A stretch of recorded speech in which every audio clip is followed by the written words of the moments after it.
ملي قلت انا ما نكتبوهاش في فينام ناضت عليا القيامه. وسيدي انا غنقول لكم واحد القضيه، الاخوان الامازيغ اللي اعتبروا بلي داك الكلمه اللي قلت ماشي صواب اعتذرت لهم وكنعتذر لهم. علاش؟ لانني ابدا ما قصدتش منها الاساءه لهم، ولكن واش غيحيدوا لي الحق ديالي؟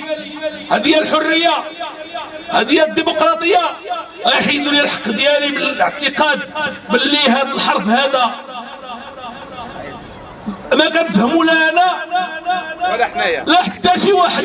200 مغربي اللي كيعرفوا هذا الحرف هذا في المغرب.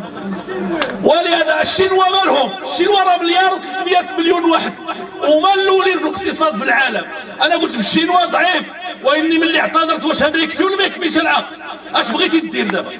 اعتذرت لك ولا ما اعتذرتش؟ قول لي اشنو بغيتي؟ صفقتي وبارك عليك. اشنو بغيتي؟ واش بغيتي تعطيني شي تصرفيقات؟ تفضل اجي انا موجود، انا موجود. طلع لا واخا كبير غير اجي مرحبا بك. الى هذا غيبرد لك خاطرك اجي اعطيني التصرفيق انا كنتسمع. تفضل قدام هاد الناس. طلع والله ما نحيد لك وجهي. طلع لا تمشي عند اخي. انا اضرب. حيد حيد حيد